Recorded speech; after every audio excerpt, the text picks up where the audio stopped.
Hello बच्चों, let's read the question. The question says that two like magnetic poles of strength 25 ampere meter and 64 ampere meter are situated 1 meter apart in air.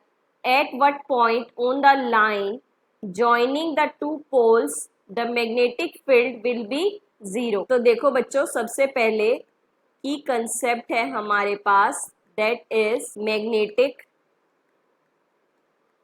pole strength, magnetic field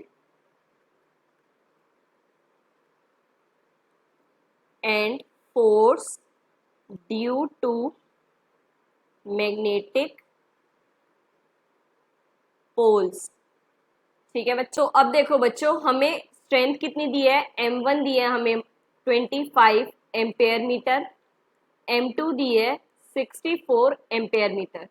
ठीक है बच्चों, और late से m1 ये है, m2 ये है। ठीक है बच्चों, अब इन दोनों के बीच में डिस्टेंस कितना दिया है, 1 मीटर। अब देखो बच्चों, बोला है at what point in line joining two poles के बीच में कोई एक ऐसा पॉइंट होगा, हम यहाँ पे मानते हैं, जहाँ पे मैग्नेटिक फील्ड जीरो होगी। ठीक है बच्चों, इसको मानते हैं हम डिस्टेंस x। तो ये कितना हो जाएगा आपके पास, 1 माइनस एक्स, है ना बच्चों, क्योंकि टोटल तो आपके पास 1 है, पॉइंट मान लिया हमने P।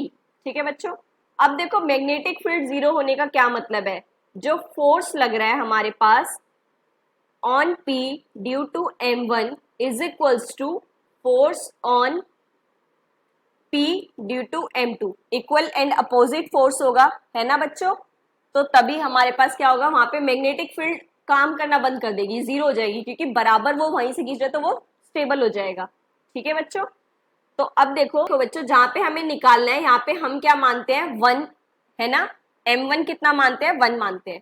ठीक है बच्चों, तो कितना हो जाएगा ये, म्यू नॉट अपॉन 4 पाई m1, और डिस्टेंस कितना है इसमें, दैट इज x लिया है तो x स्क्वायर हो गया, is equals to mu naught upon 4 pi, किसकी वजह से, m2, और यहाँ पे डिस्टेंस कितना है, 1 माइनस एक्स होल स्क्वायर। ठीक है बच्चों, अब देखो मीटर में ही दिया था तो इसलिए हमें चेंज करने की जरूरत नहीं पड़ी। अब देखो ये और ये तो कैंसिल हो गया, है ना बच्चों, और m1 m2 की वैल्यूज रख देते हैं। ये हमारे पास 25 by X square is equals to 64 divided by 1 minus X whole square. ठीक है बच्चों, क्रॉस मल्टीप्लाई करते हैं और इसको a minus B whole square को ओपन कर देते हैं, 1 plus X square minus 2x is equals to 64 X square. ठीक है बच्चों, अब देखो देखने से ही पता लग रहा है कि हमें ये इक्वेशन कैसे करनी है, क्वाड्रेटिक इक्वेशन से सॉल्व करनी है। ठीक है बच्चों, तो कितना हो जाएगा, 25 plus 25 X square minus 50 X equals to 64 X square. ठीक है बच्चों, तो अब देखो हम इसको कैसे लिख सकते हैं। अब देखो बच्चों, यहाँ या तो हम इसको पूरा सॉल्व करके करें। ठीक है बच्चों, देखो कैसे होगा, दूसरी तरफ शिफ्ट कर दो, 64 minus 25 X square plus 50 x minus 25 equals to 0। ठीक है बच्चों, तो ये कितना बन जाएगा, 39 x square plus 50 x minus 25 equals to 0। अब देखो हम quadratic equation a x square plus b x plus c से कंपेयर करते हैं, तो x कितना होता है, minus b plus minus under root b square minus 4ac divided by 2a। ठीक है बच्चों, a कितना है 39 और b कितना है 50 और c कितना है माइनस 25। ठीक है बच्चों, तो अब देखो कितना हो जाएगा ये, minus 50 plus minus under root 50 का स्क्वायर 25, 100 माइनस 4, a कितना है 39 और ये minus minus plus into 25 divided by 2 into 39। ठीक है बच्चों, तो ये कितना बनेगा, minus 50 plus minus divided by 78 80। ठीक है बच्चों, तो अब देखो यहां से क्या हो रहा है, काफी लेंदी भी हो गया है ना। अब देखो एक और ट्रिक बताते हैं आपको, यहां पर जब ये आ रहा है आपके पास, ये कितना आ गया है, 64 X square equals to 25 1 minus X square. अब देखो बच्चों, सारे क्या है यहाँ पे, परफेक्ट स्क्वायर है, हम क्या करते हैं, स्क्वायर रूट ले लेते हैं, स्क्वायर रूट बोथ साइड्स।